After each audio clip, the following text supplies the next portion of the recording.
13, 12, 11, 10, 9. We have ignition sequence start. The engines are on. 4, 3, 2, 1, 0.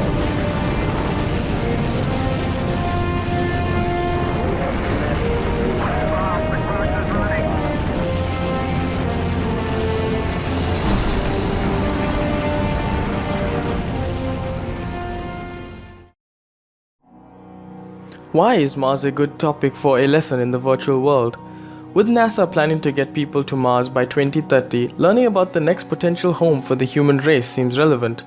Well, can't students learn about it from textbooks? Textbooks have pictures and descriptions of Mars, you say. Well, sure they do, but a picture only tells 1,000 words. How many more words could someone write by actually visiting a place? Plus, students tend to solidify their understanding of the things they learn when they draw from their own experiences, and because we've never actually set foot on Mars yet, sorry rover, you don't count, the next best thing is the virtual Mars. Gone are the days where video games were played by a small group of people. Today, video games are everywhere, and the industry has become a lucrative one for both companies that churn out games as well as the players. In fact, Minecraft was the second most searched word on YouTube in 2014. So why not use a medium that students are comfortable in to have them actively participate in lessons? At the end of the day, our goal is to teach students and improve their understanding of the lesson. So let's take students away from their desks in the classroom and transport them to Mars, the red planet. I will be presenting a list of all the expected goals or outcomes for this lesson, which is a demonstration of the planet Mars or red planet. After taking this lesson, learners will be able to identify the differences or similarities between Mars and Earth, how further apart Mars is from the Sun, and also be able to state how long it takes Mars to orbit the Sun, explain the landmass or density of Mars, describe whether life is possible on Mars, and explain the composition of the atmosphere in Mars, and also be able to describe or explain the interior of Mars. Teaching approaches about Mars.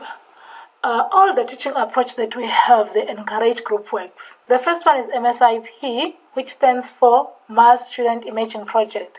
This one encourages students to be critical thinkers. And another main idea of working collaboratively as a group is to encourage group members to learn how to interpret images and to gain confidence that they can think their way through a problem.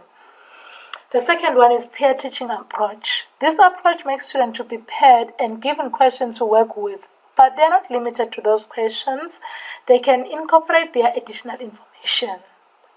They discuss of how their different learning activities will be incorporated that creates the sense of being responsible for their submission of the portion of work that they've done. The third one is a role play teaching. This approach divide the student into groups being represented by each planet. Let's say a group of 5 representing Mars and going to present to a conference committee where the student will be presenting of how are they well suited to inhabit the new world. We then found ourselves asking, what innovative features of Second Life will we be using to create a unique user experience? Second Life's texture tools will be used to create the unique desert look of Mars. We would then like to use Second Life's building tools to create a small landing site. This landing site will act as the entrance and exit to the planet. We will need a way to present the user with useful and interesting information on the planet Mars. Information boards will be placed around the planet, which will present the user with interesting information.